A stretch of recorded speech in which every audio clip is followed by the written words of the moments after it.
welcome to Let's Try That, the show where we try challenges for 7 days. I'm Sarah. And I'm Avery. And this challenge that we just did this last week was the no caffeine challenge.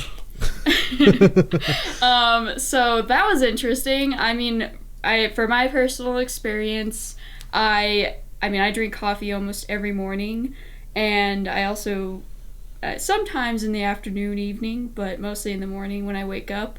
Yeah. So it just became like a habitual thing for me for a while. So I wanted to try this challenge personally. So I brought Avery onto it. I was like, let's do this. Yeah.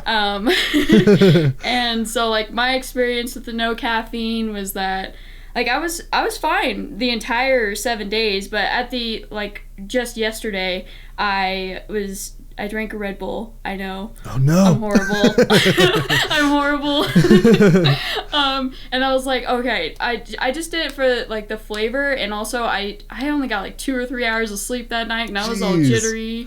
I was like, no, I need something. I need caffeine. So I was like, oh, I almost made it. I was so close. But yeah, I did 6 days with no caffeine, and I didn't get any caffeine headaches, which That's usually good. people experience. So yeah. Yeah, for me, I can definitely agree. Oh, I also wanted to really quickly say that the next probably few episodes will be recorded remote because of all the coronavirus stuff that's happening in the world. And now Colorado is in a stay-at-home state thing, whatever. So like we couldn't record in person now if we wanted to. So we're going to be recording the next few episodes remotely. Hopefully the audio and everything is fine this time. I just wanted to say that real quick instead of just like I wanted to address it because we're not together. Also, I'm not in a stairwell, guys. No more stairwell podcasts. Yes. But yeah, so for me, I was actually caffeine free for quite a while. I think not last year, but the year before that, like at the tail end of the year for like a couple months.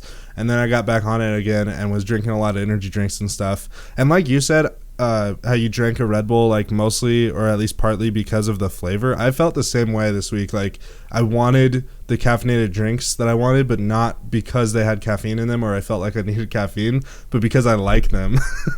Yeah. And so that was the hardest thing for me, but otherwise like I didn't feel anything bad about not having caffeine. I didn't feel tired really or anything. And I've actually not really had caffeine since then either. Oh, I actually, for this challenge, though, I did switch to... Switch. I switched. I switched to a decaffeinated coffee. Oh, really? So I forgot to mention that, yeah. So I tried decaf for the first time ever. What do you think? I mean, I can't really taste the difference between decaf Really? and caffeinated, but I can feel the difference, if that makes sense. Like, I don't feel the caffeine rush. I don't think I've ever had decaf coffee.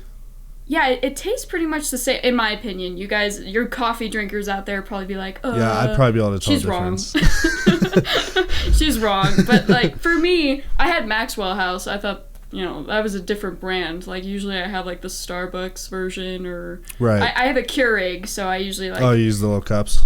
Yeah, I use the little tiny, like, K-cups. Yeah. So. But, gotcha. Yeah, I switched to, like, Maxwell House, like, decaf coffee. And for me, like...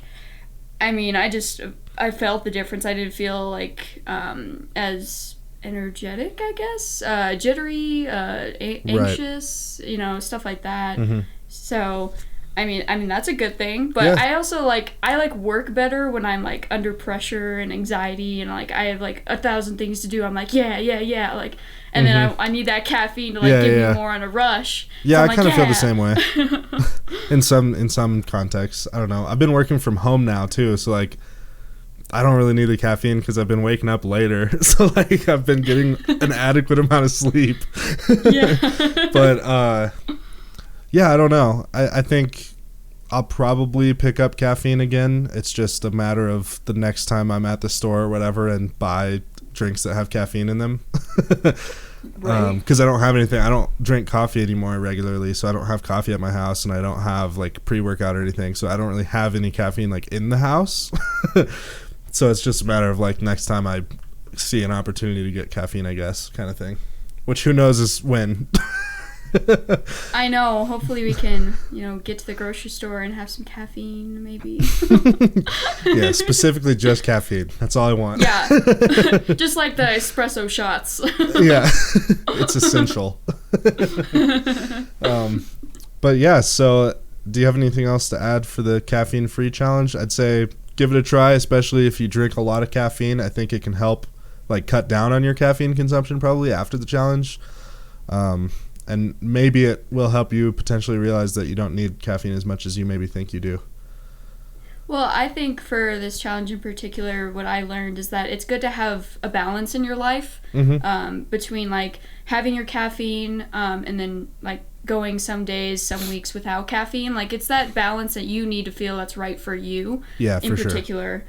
Yeah, so it's just a base by base, case by case basis. So yeah, whatever you feel is your perfect balance. And I noticed that for me, I don't want to be too jittery, too anxious all the time. So I don't want that caffeine rush all the time. Even though I'm a hyperactive person in general, so it's I don't think you need the caffeine to have the jitter. I know, I'm already naturally jittery. But yeah, give it a try. Or not. Yeah, it's up to you guys. So because of all of this coronavirus stuff and social distancing and whatnot, I personally live alone, so I have seen very little actual humans in person. Sarah was the only person I saw this week.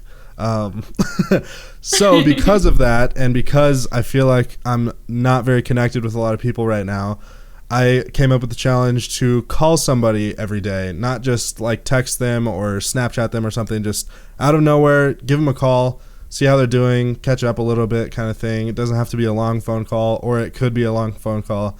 Just call somebody that maybe you haven't been in contact with recently, or maybe somebody that you have, and just to kind of have that social interaction a little bit at least during this time. And I don't know, I thought it was a good idea. Something that I definitely don't do very much.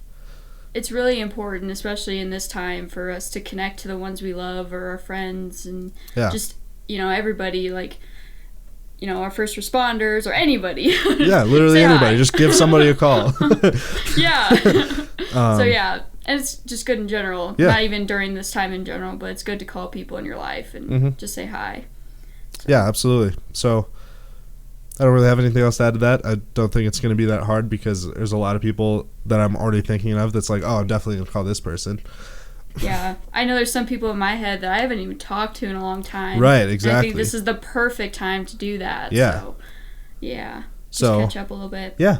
Give somebody a phone call every day this week for the next 7 days. This is a really short podcast. I just looked at the timer. It's been 8 minutes. Well, I don't know if that's a good or bad thing. But I don't know. I mean, I feel like it was a simple challenge that we just did, and it's a pretty simple challenge. I feel like the next episode will probably be longer because we'll probably talk about the conversations we had and stuff. But this was a pretty simple one, I feel like. The challenge we did and the challenge we're going to do, there's not really much to say about it right now. But also, you're probably realizing now how far ahead we are with these recordings. We're currently 6 episodes ahead, I think. So you're probably seeing this. Hopefully things are more back to normal by the time you see this. But it's March right now as we're recording this, just for a little bit more reference. And there was something else I wanted to say, but I totally spaced it. Well, I don't know. But yeah, I think that's going to do it for this episode. Episode 10, by the way, of Let's Try That. We've made it 10 episodes. Yeah, episode 10. So thank you guys so much for listening or watching to Let's Try That. Be sure to go follow us on Instagram at Let Us Try That. That's the vegetable. And for little clips, and when we post a new episode, I always put on the story and stuff. Also, this is available on Spotify by searching Let's Try That or visiting the link somewhere. I just made this like you were watching it. You can also watch a video version on YouTube by also searching Let's Try That. And then that's pretty much it. So call somebody new for 7 days. Let's try that. Let's try that. And we'll see you next week.